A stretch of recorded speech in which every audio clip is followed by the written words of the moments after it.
ಅದಕ್ಕೆ ಬಂದೆ ಅಂತಿದ್ದಾಳೆ.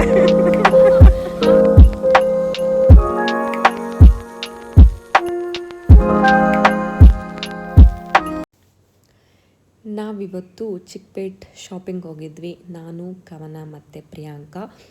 ಎಂಡಲ್ಲಿ ಏನೇನು ಮಾಡಿದ್ವಿ, ಏನೇನು ಶಾಪ್ ಮಾಡಿದ್ವಿ ಅಂತ ನೋಡೋಣ ಬನ್ನಿ.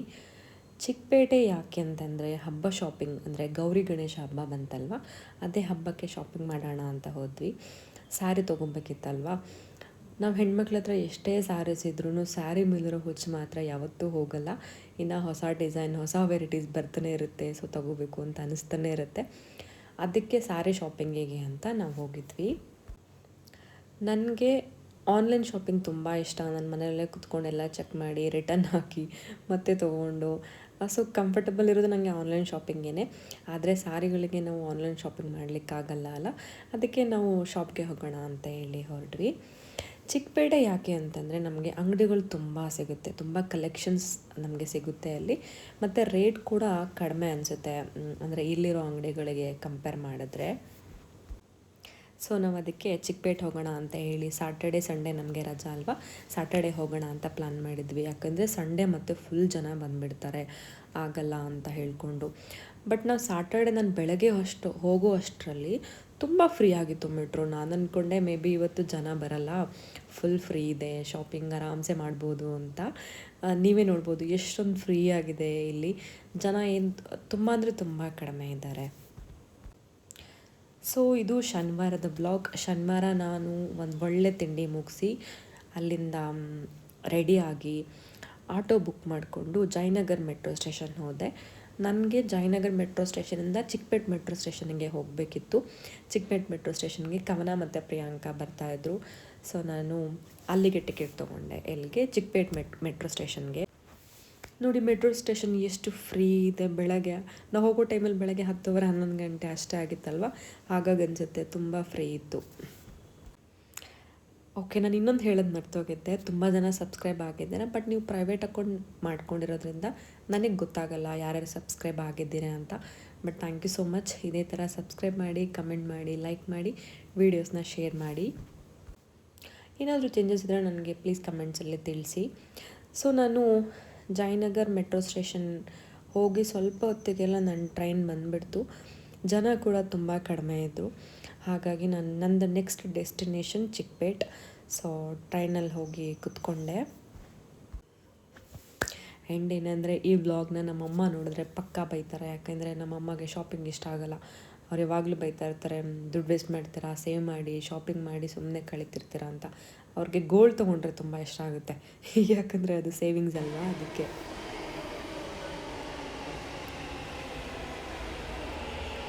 ಸೊ ನನ್ನ ಟ್ರೈನ್ ಬಂತು, ನಾನು ಒಳಗೆ ಕೂತ್ಕೊಂಡೆ. ಒಂದು 3 to 4 ಸ್ಟಾಪ್ಸ್ ಅಷ್ಟೇ ಅನಿಸುತ್ತೆ ನಾನು ಚಿಕ್ಕಪೇಟ್ ಬಂತು. ಚಿಕ್ಕಪೇಟ್ಗೆ ಪ್ರಿಯಾಂಕಾ ಮತ್ತು ಕವನ ಇಬ್ಬರು ಬಂದರು ಅಲ್ಲಿಗೆ. ಹೋಗೋ ಟೈಮಲ್ಲಿ ನೋಡೋಣ ಎಷ್ಟೊಂದು ಫ್ರೀ ಇದೆ ಅಲ್ಲ ಅಂತ. ಆಮೇಲೆ ಬರುವಾಗಲೇ ಗೊತ್ತಾಗಿದ್ದು ಎಷ್ಟೊಂದು ಜನ ಶಾಪಿಂಗ್ ಬಂದಿದ್ರು ಅಲ್ಲಿಗೆ ಅಂತ ಹೇಳಿ ಅಂತ. ಸೊ ಇದು ಚಿಕ್ಕಪೇಟ್ ಸ್ಟೇಷನ್. ನಾನು ಚಿಕ್ಕಪೇಟ್ ಸ್ಟೇಷನ್ಗೆ ಬಂದೆ. ಇಲ್ಲಿಂದ ಎಕ್ಸಿಟ್ ಆಗಿ ನಾವು ಶಾಪಿಂಗ್ ಹೋಗ್ಬೇಕಂದ್ರೆ ಒಂದು 5 minutes ಅಷ್ಟೇ ನಡಿಬೇಕು ಅನಿಸುತ್ತೆ. ಇಲ್ಲೂ ಕೂಡ ನೀವು ನೋಡಿ ಜನ ಏನು ಅಷ್ಟೊಂದಿಲ್ಲ, ನಾರ್ಮಲ್ ಆಗಿದ್ದರು. ಸೊ ನಾವು ನಡ್ಕೊಂಡು ಹಾಗೆ ಮುಂದೆ ಹೋದ್ವಿ. ನೋಡಿ ಇಲ್ಲೂ ಕೂಡ ಅಷ್ಟೊಂದೇನು ಜನ ಇಲ್ಲ, ನಾರ್ಮಲ್ ಇದ್ದರು. ನಾನು ಅಂದ್ಕೊಂಡೆ ನನ್ನ ಫೇವ್ರೇಟ್ ಅಂಗಡಿ ಬಂದು ಇಲ್ಲಿ ಸುದರ್ಶನ್ ಸಿಲ್ಕ್ಸ್. ನಾನು ಆಲ್ಮೋಸ್ಟ್ ಸ್ಯಾರಿ ನಾನು ಅಲ್ಲೇ ತೊಗೊಂಡಿರೋದು. ಸೊ ಅಲ್ಲೇ ತೊಗೊಳ್ಳೋಣ ಅಂದ್ಕೊಂಡು ಸುದರ್ಶನ್ ಸಿಲ್ಕ್ಸ್ಗೆ ಹೋದ್ವಿ. ಅಲ್ಲೂ ಕೂಡ ಸ್ವಲ್ಪನೇ ಕಡಿಮೆ ಜನ ಇದ್ದರು. ಒಳಗೆ ಹೋದ್ವಿ. ನನಗೆ ಫ್ಯಾನ್ಸಿ ಸ್ಯಾರಿ ಬೇಕಿತ್ತು. ಸೊ ಡಿಸೈನರ್ ಸ್ಯಾರೀಸ್ ನಾನು ಅಲ್ಲೇ ಹೋದೆ. ಕಲೆಕ್ಷನ್ಸ್ ಆ್ಯಕ್ಚುಲಿ ತುಂಬ ಚೆನ್ನಾಗಿತ್ತು ಮತ್ತು ರೇಟ್ ಕೂಡ ರೀಸನಬಲ್ ಇತ್ತು ಅಲ್ಲಿನೇ.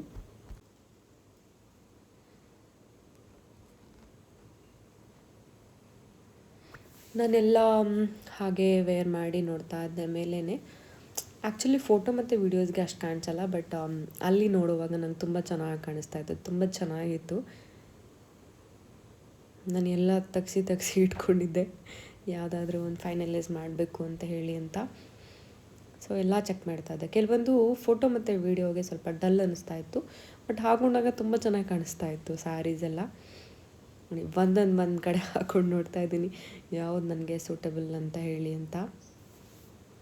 ನನ್ನ ಒಪಿನಿಯನ್ ಕೂಡ ತೊಗೊತಾ ಇದ್ದೆ ಅವ್ರ ಹತ್ರ, ಯಾವ ಸೀರೆ ಓಕೆ ನಾನು ತೊಗೋಬೋದು ಅಂತ. ನಾವು ಫಸ್ಟ್ ಹೋಗಿದ್ದೆ ಸುದರ್ಶನ್ ಸಿಲ್ಕ್ಸು, ಅಲ್ಲಿ ನೋಡಿಕೊಂಡು ನೆಕ್ಸ್ಟ್ ಅಂಗಡಿಗೆ ಹೋಗೋಣ ಅಂತ, ಕಲೆಕ್ಷನ್ಸ್ ನೋಡೋಣ ಈಗಷ್ಟೇ ಬಂದಿದ್ದೀವಿ ಅಂತ ಅನ್ನಿಸ್ತು. ಸೊ ನೆಕ್ಸ್ಟ್ ಅಂಗಡಿ ನಾನು ಹೊರಟೆ, ಅಲ್ಲೇ ಪಕ್ಕದಲ್ಲೇ ಕಲಾಮಂದಿರ ಇತ್ತು, ಅಲ್ಲಿ ಹೋಗೋಣ ಅಂತ ಹೋದ್ವಿ. ಆ್ಯಕ್ಚುಲಿ ಕಲಾಮಂದಿರಲ್ಲೂ ತುಂಬ ಚೆನ್ನಾಗಿತ್ತು ಕಲೆಕ್ಷನ್ಸ್. ಮತ್ತು ಇವಾಗ ವರಮಹಾಲಕ್ಷ್ಮಿ ಗೌರಿ ಗಣೇಶ ಹಬ್ಬ ಎಲ್ಲ ಒಟ್ಟಿಗೆ ಬಂದಿದೆ ಅಲ್ವಾ, ಸೊ ಹಾಗಾಗಿ ಕಲೆಕ್ಷನ್ಸ್ ಎಲ್ಲ ಚೆನ್ನಾಗಿಟ್ಟಿದ್ದಾರೆ. ಎಲ್ಲ ಅಂಗಡಿಗಳಲ್ಲೂ ಕೂಡ ತುಂಬ ಚೆನ್ನಾಗಿತ್ತು.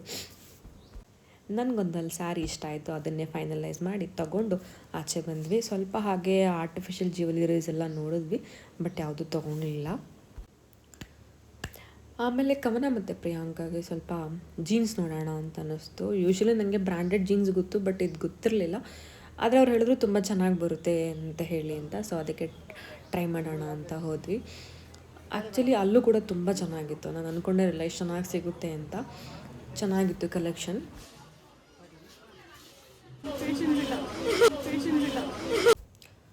ಅಷ್ಟರಲ್ಲೇ ಫುಲ್ ಸುಸ್ತಾಗ್ಬಿಟ್ಟಿತ್ತು ಎಲ್ಲ ತೊಗೊಳೋದಕ್ಕೆ, ಆ್ಯಂಡ್ ಮಧ್ಯಾಹ್ನ ಕೂಡ ಆಗಿಬಿಟ್ಟಿತ್ತು.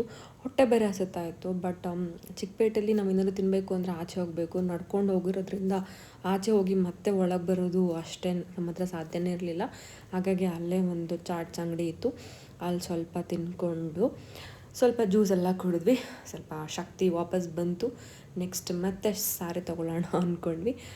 ಆ್ಯಕ್ಚುಲಿ ನನ್ನ ಅಕ್ಕ ಬಂದುಬಿಟ್ಟು ಒಂದು ಸ್ಯಾರಿ ಫೋಟೋ ಕಳಿಸಿದ್ಲು, ನಂಗೆ ಅದೇ ಸ್ಯಾರಿ ಬೇಕು ಅಂತ ಹೇಳಿದ್ಲು. ಅದನ್ನು ಹುಡ್ಕೊಂಡು ತಿರ್ಗಾಡ್ತಿದ್ವಿ. ಬಟ್ ಫೈನಲಿ ಲಕ್ಕಿಲಿ ಒಂದು ಅಂಗಡೀಲಿ ಆ ಸ್ಯಾರಿ ಸಿಕ್ತು, ಅದನ್ನು ತೊಗೊಂಡ್ವಿ. ಹಾಗೆ ಪ್ರಿಯಾಂಕಾ ಕೂಡ ಅವ್ರ ಫ್ಯಾಮಿಲಿಗೆ ಸ್ವಲ್ಪ ಸ್ಯಾರಿ ತೊಗೊಂಡ್ಲು. ಇಲ್ಲಿಗೆ ನಮ್ಮ ಸ್ಯಾರಿ ಶಾಪಿಂಗ್ನ ಕ್ಲೋಸ್ ಮಾಡಿದ್ವಿ. ಸ್ಯಾರೀಸ್ ಎಲ್ಲ ಸಾಕು, ಇನ್ನೇನು ಬೇಡ ಅಂತ ಹೇಳಿ ಅಂತ. ಆ್ಯಂಡ್ ಈ ಅಂಗಡಿಲೂ ಕೂಡ ಕಲೆಕ್ಷನ್ಸ್ ಆ್ಯಕ್ಚುಲಿ ತುಂಬ ಚೆನ್ನಾಗಿತ್ತು. ನಾವಿಲ್ಲಿ ಎಲ್ಲರೂ ಸೇರಿ 3 ಸ್ಯಾರಿ ತೊಗೊಂಡ್ವಿ ಅನಿಸುತ್ತೆ. ನಾನು ನಮ್ಮ ಅಕ್ಕಗೆ ತೊಗೊಂಡೆ, ಅವಳು ಪ್ರಿಯಾಂಕಾ ಅವ್ರ ಫ್ಯಾಮ್ಲಿಗೆ ತೊಗೊಂಡ್ಳು. ನಾವು ತೊಗೊಂಡು ಬಟ್ ಅಲ್ಲಿ ಬಾರ್ಗೇನಿಂಗ್ ಇರಲಿಲ್ಲ, ಅವ್ರು ಹೇಳ್ಬಿಟ್ರು ಮುಂಚೆನೇ. ಸೊ ಅಷ್ಟು ದುಡ್ಡು ಕೊಡೋಕ್ಕೆ ಸ್ವಲ್ಪ ಬೇಜಾರಾಯಿತು. ಕೊಟ್ಬಿಟ್ಟು ಹಾಗೆ ನಾವಲ್ಲಿಂದ ಹೊರಗೆ ಬಂದ್ವಿ. ಸೊ ನಮಗೆ ಏನೇನು ಸೀರೆ ಬೇಕಿತ್ತು ನಮಗೆಲ್ಲನೂ ಸಿಕ್ತು. ಸೊ ಫುಲ್ ಖುಷಿಯಾಗೋಯಿತು. ತುಂಬ ಏನಾಗಿರಲಿಲ್ಲ, ಟೈಮ್ 3-4 ಗಂಟೆ ಅಷ್ಟೇ ಆಗಿತ್ತು ಅಂದ್ಕೊತೀನಿ. ಇಲ್ಲಿಂದ ನೆಕ್ಸ್ಟು ಅವೆನ್ಯೂ ರೋಡ್ ಕಡೆ ಹೊರಟ್ವಿ. ಯಾಕಂದರೆ ಅವರಿಬ್ಬರಿಗೂ ನಾವೆಲ್ಸ್ ಓದೋ ಹ್ಯಾಬಿಟ್ ಇದೆ ಪಾಪ, ಒಳ್ಳೆ ಹ್ಯಾಬಿಟ್ ಇದೆ ಪಾಪ, ನಂತರ ಅಲ್ಲ ಅವರು. ಸೊ ಅವರಿಬ್ಬರು ಅದನ್ನು ತಗೊಳ್ಳೋಣ ಅಂತ ಹೇಳಿ ಹೊರಟ್ವಿ. ಅದು ಕೂಡ ತುಂಬ ಅಂಗಡಿಗಳಿತ್ತು. ಅವ್ರಿಗೆ ಕೆಲವೊಂದು ಬುಕ್ಸ್ ಬೇಕಿತ್ತು, ಅದೇ ಬೇಕಿತ್ತು. ಸೊ ಅದನ್ನೇ ಹುಡ್ಕೊಂಡು ಹೋದ್ವಿ. 1-2 ಅಂಗಡಿ ವಿಚಾರಿಸಿದ್ವಿ, ಅಲ್ಲೆಲ್ಲೂ ಇಲ್ಲ ಅಂತ ಹೇಳಿದ್ರು. ಅದೇ ಥರ ಹೋಗ್ತಾನೇ ಇದ್ವಿ. ಆಮೇಲೆ ಒಂದು ಅಂಗಡೀಲಿ ಅವ್ರಿಗೇನು ಬೇಕೋ ಅದೇ ಬುಕ್ಸೇ ಸಿಕ್ತು. ಸೊ ಅದನ್ನು ಅವ್ರು ನೋಡ್ತಾ ಇದ್ರು. ಇದೆಷ್ಟು ಒಳ್ಳೆ ಅಭ್ಯಾಸ ಅಲ್ವಾ. ನಾವೆಲ್ಲ ಎಸ್ಪೆಷಲಿ ನಾನು ಮೊಬೈಲ್ ನೋಡಿಕೊಂಡೆ ಸುಮ್ಮನೆ ಟೈಮ್ ವೇಸ್ಟ್ ಮಾಡ್ತೀವಿ. ಈ ಥರ ಬುಕ್ ಓದ್ಕೊಂಡಿದ್ರೆ ಏನೋ ಒಂಥರ ಖುಷಿಯಾಗುತ್ತೆ, ಚೆನ್ನಾಗೂ ಇರುತ್ತೆ. ಸೊ ಇವರಿಬ್ಬರು ಬುಕ್ ಕೂತಿದ್ರು, ನಾನು ಸುಮ್ಮನೆ ಕೂತ್ಕೊಂಡಿದ್ದೆ. ನಿಮಗೂ ಏನಾದರೂ ಬುಕ್ಸ್ ಎಲ್ಲ ಬೇಕು ಅಂತಂದರೆ ಇಲ್ಲಿ ವಿಸಿಟ್ ಮಾಡಿ. ತುಂಬ ಅಂಗಡಿಗಳಿದೆ, ತುಂಬ ಕಲೆಕ್ಷನ್ಸು ಇದೆ. ನಿಮ್ಗೇನು ಬುಕ್ ಬೇಕೋ ಅದು ಸಿಗುತ್ತೆ. ಆನ್ಲೈನಲ್ಲೂ ಸಿಗುತ್ತೆ, ಇಲ್ಲ ಅಂತಿಲ್ಲ. ಬಟ್ ಇಲ್ಲಿ ಹೋದಾಗ ನಿಮಗೆ ನೋಡ್ಕೊಂಡು ತೊಗೋಬೋದಲ್ಲ ನಿಮ್ಗೆ ಯಾವ್ದು ಬೇಕು ಅಂತ ಹೇಳಿ ಅಂತ. ಈವನ್ BSc ಬುಕ್ಸ್ ಆ ಥರನೂ ಇತ್ತು ಅಲ್ಲಿ, ಬರೀ ನಾವೆಲ್ಸ್ ಮಾತ್ರ ಅಲ್ಲ. ಸೊ ಆ ಥರನೂ ಅವ್ರು ಹುಡುಕ್ತಾಯಿದ್ರು ಬೇಕು ಅಂತ ಹೇಳಿ ಅಂತ. ನಾನು ಅವ್ರಿಗೆ ಹೆಲ್ಪ್ ಮಾಡ್ತಾಯಿದ್ದೆ. ಅವರು ಏನೇನು ಟೈಟಲ್ಸ್ ಇತ್ತು ಅದೆಲ್ಲ ಕೇಳಿಕೊಂಡು. ನಿಜ ಬರ್ತಿದ್ಯಾ? ಅವಳು ನಾಚ್ಕೊಂತಾಳೆ, ಅದಕ್ಕೆ ಕೇಳಿದೆ.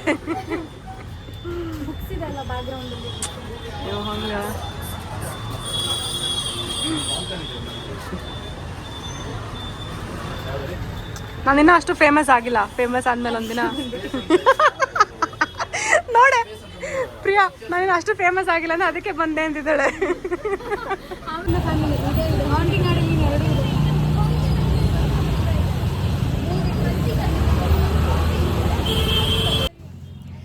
ಸೊ ಫೈನಲಿ ನಮ್ಮ ಶಾಪಿಂಗ್ ಎಲ್ಲ ಮುಗೀತು. ಸೀರೆಗಳನ್ನ ತೊಗೊಂಡ್ವಿ, ಬುಕ್ ತೊಗೊಂಡ್ವಿ, ಹಾಗೆ ಇನ್ನೂ ಸ್ವಲ್ಪ ಅದು ಇದು ಬೇರೆ ಬೇರೆ ಐಟಮ್ಸ್ ಎಲ್ಲ ತೊಗೊಂಡ್ವಿ.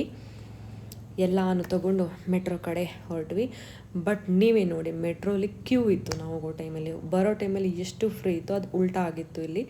ಯಾಕಂದರೆ ತುಂಬ ಜನ ಬಂದಿದ್ದರು, ಹಬ್ಬದ ಶಾಪಿಂಗ್ ಅಲ್ವಾ. ಸೊ ಹಾಗಾಗಿ ಎಲ್ಲಿಂದ ಅಂದರೆ ಚಿಕ್ಕಪೇಟೆ ರೋಡಿಂದಾನೇ ಮೆಟ್ರೋ ಸ್ಟೇಷನ್ಗೆ ಕ್ಯೂ ಸ್ಟಾರ್ಟ್ ಆಗಿತ್ತು, ಅಷ್ಟು ಜನ ಬಂದಿದ್ದರು. ಸೊ ನಾವು ಕ್ಯೂವಲ್ಲಿ ನಿಂತ್ಕೊಂಡು ಜಯನಗರಕ್ಕೆ ಟಿಕೆಟ್ ತೊಗೊಂಡು ಜಯನಗರ ಮೆಟ್ರೋ ಸ್ಟೇಷನ್ಗೆ ಅಲ್ಲಿಂದ ಆಟೋ ಬುಕ್ ಮಾಡ್ಕೊಂಡು ಮನೆಗೆ ಹೋಗೋಣ ಅಂತ ಹೇಳಿ ಅಂತ. ಸೊ ಟಿಕೆಟ್ ತೊಗೊಂಡು ಆಟೋ ಬುಕ್ ಮಾಡಿಕೊಂಡು ಮನೆಗೆ ಬಂದ್ವಿ.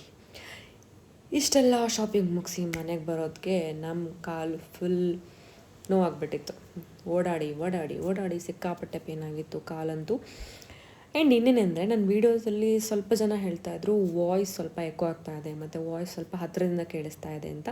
ಅದಕ್ಕೆ ನಾನು ಡಿಜಿಟೆಕ್ ಅವ್ರದ್ದು ಮೈಕ್ ಬುಕ್ ಮಾಡಿದ್ದೆ, ಅದು ಕೂಡ ಡೆಲಿವರ್ ಆಗಿತ್ತು ನಾನು ಬರೋಕ್ಕೂ ಮುಂಚೆನೇ. ಸೊ ಅದು ಹೇಗಿದೆ ಅಂತ ಹೇಳಿ ಬನ್ನಿ ಅನ್ಬಾಕ್ಸಿಂಗ್ ಮಾಡೋಣ. ಆ್ಯಕ್ಚುಲಿ ನಾನು ಫ್ಲಿಪ್ಕಾರ್ಟ್, ಅಮೆಝಾನ್ ಎಲ್ಲಾದ್ರಲ್ಲೂ ನೋಡ್ತಾ ಇದ್ದೆ, ಬಟ್ ಯಾವ ತೊಗೋಬೇಕಂತಲೇ ಗೊತ್ತಾಗ್ತಾ ಇರಲಿಲ್ಲ. ಸೊ ಅದಕ್ಕೆ ನನ್ನ ಫ್ರೆಂಡ್ಸ್ ಹತ್ರ ಎಲ್ಲ ಸ್ವಲ್ಪ ಕೇಳಿಕೊಂಡು ರಿವ್ಯೂಸ್ ಎಲ್ಲ ಚೆಕ್ ಮಾಡಿ ಫೈನಲಿ ನಾನು ಡಿಜಿಟೆಕ್ನ ಆರ್ಡರ್ ಮಾಡಿದ್ದೆ. ಆ್ಯಕ್ಚುಲಿ ಚೆನ್ನಾಗಿದೆ ಅಂತ ಹೇಳಿದರು, ಬಟ್ ನನಗೂ ಗೊತ್ತಿಲ್ಲ. ನಾನು ಯೂಸ್ ಮಾಡಾದ್ಮೇಲೆ ನಿಮ್ಗೆ ಹೇಳ್ತೀನಿ ರಿವ್ಯೂಸ್ ಹೇಗಿದೆ ಅಂತ ಹೇಳಿ ಅಂತ. ಇದು ಆ್ಯಂಡ್ರಾಯ್ಡ್ ಮತ್ತು ಐಫೋನ್ ಎರಡಕ್ಕೂ ಆಗುತ್ತೆ. ನಮ್ಮ ಐಫೋನ್ಗೆ ಏನಂತಂದರೆ ಇನ್ನೊಂದು ಎಕ್ಸ್ಟ್ರಾ ಕೇಬಲ್ ಥರ ಕೊಡ್ತಾರೆ, ಅದನ್ನು ಕನೆಕ್ಟ್ ಮಾಡಬೇಕು. ಆಮೇಲೆ ನಾನು 2 ಮೈಕ್ ತೊಗೊಂಡಿದ್ದೆ, ಒಂದು ಯೂಸ್ ಆಗುತ್ತೆ ಇನ್ನೊಂದು ಎಕ್ಸ್ಟ್ರಾ ಇದ್ದರೆ ಅಂತ. ಸೊ ಇದರಲ್ಲಿ 2 ಮೈಕ್ ಇತ್ತು. ಇದರಲ್ಲಿ ಆ್ಯಕ್ಚುಲಿ ಟೈಪ್ ಸಿ ಚಾರ್ಜಿಂಗ್ ಕೂಡ ಇದೆ, ನೀವು ಅಂದರೆ ಆ್ಯಂಡ್ರಾಯ್ಡ್ ಮೊಬೈಲ್ಗೂ ಆಗುತ್ತಲ್ವ. ಸೊ ಹಾಗಾಗಿ ಮತ್ತು ಇದು 50 ಮೀಟರ್ನ ಕವರ್ ಮಾಡುತ್ತೆ, ಟ್ರಾನ್ಸ್ಮಿಷನ್ ಕವರೇಜ್. ಆಮೇಲೆ ಚಾರ್ಜಿಂಗ್ ಟೈಮ್ 2 hours. ನಾನು ತೊಗೊಂಡಾಗ 60% ಏನೋ ಇತ್ತು, ನಾನು ಆಮೇಲೆ 100% ಚಾರ್ಜ್ ಮಾಡಿ ಯೂಸ್ ಮಾಡಿದೆ. ಇದು ವೈರ್ಲೆಸ್ ಮೈಕ್ ನಾನು ಆರ್ಡರ್ ಮಾಡಿದ್ದು. ಸೊ ಇದು ಹೇಗೆ ನನಗೆ ವರ್ಕ್ ಆಗ್ತಿದೆ ಅಥವಾ ಹೇಗೆ ಯೂಸ್ ಆಗ್ತಿದೆ, ನೆಗೆಟಿವ್ ಅಥವಾ ಪಾಸಿಟಿವ್ ರಿವ್ಯೂಸ್ ಎರಡೂ ನಾನು ಪ್ರಾಂಪ್ಟಾಗಿ ನೆಕ್ಸ್ಟ್ ವೀಡಿಯೋಲ್ಲಿ ಹೇಳ್ತೀನಿ. ನೀವೇನಾದರೂ ಮೈಕ್ ತೊಗೊಳೋದಿದ್ರೆ ನಾನು ಅಡ್ವೈಸ್ ಮಾಡ್ತೀನಿ ಇದು ತೊಗೊಳ್ಬೇಕೋ ಬೇಡವಾ ಅಂತ. ಇದು actually 2-in-1 wireless microphone system ಅಂತ ಇದೆ ಇದರಲ್ಲಿ. ವ್ಲಾಗ್ ಮಾಡೋರಿಗೆ, ಆಮೇಲೆ ಇಂಟರ್ವ್ಯೂ, ಲೈವ್ ಶೋ ಅವ್ರಿಗೆಲ್ಲ ಇದು ಯೂಸ್ ಆಗುತ್ತೆ ಮೈಕ್. ಅಂದರೆ ನೀವು ಡೈರೆಕ್ಟಾಗಿ ಫೋನಲ್ಲಿ ಮಾತಾಡೋದ್ರಿಂದ ಒಂದೊಂದು ಸಾರಿ ಎಕೋ ಆಗುತ್ತೆ ಮತ್ತು ತುಂಬ ಹತ್ತಿರದಿಂದ ಮಾತು ಕೇಳಿಸುತ್ತೆ. ಬಟ್ ಈ ಮೈಕ್ ಯೂಸ್ ಮಾಡಿದ್ರೆ ಚೆನ್ನಾಗಿ ಅನಿಸುತ್ತೆ ಅಂತ ತುಂಬ ಜನ ಹೇಳಿದ್ರು. ಸೊ ಹಾಗಾಗಿ ನಾನು ಆರ್ಡರ್ ಮಾಡಿದ್ದೆ. ಚೆನ್ನಾಗಿತ್ತು, ಅಂದರೆ ನಾನು ಚಾರ್ಜ್ ಮಾಡಿದೆ, ಯೂಸ್ ಮಾಡಿಬಿಟ್ಟು ಆದಮೇಲೆ ನಿಮ್ಗೆ ಹೇಳ್ತೀನಿ ಹೇಗಿತ್ತು ಅಂತ. ಸೊ ಇದಾಗಿತ್ತು ನನ್ನ ಚಿಕ್ಕಪೇಟೆ ಶಾಪಿಂಗ್ ವ್ಲಾಗ್. ಹೇಗಿತ್ತು ಅಂತ ಕಮೆಂಟ್ ಮಾಡಿ, ಏನಾದ್ರು ಚೇಂಜಸ್ ಇದ್ದರೆ ತಿಳಿಸಿ. Thanks for watching this video. Happy weekend ಅಂತ ಹೇಳೋಕ್ಕಾಗಲ್ಲ, ವೀಕೆಂಡ್ ಮುಗ್ದೋಗ್ಬಿಡ್ತು ಅಲ್ಲ. So have a nice day. Bye guys, next ವ್ಲಾಗಲ್ಲಿ ಮತ್ತೆ ಸಿಗೋಣ. Thank you, bye.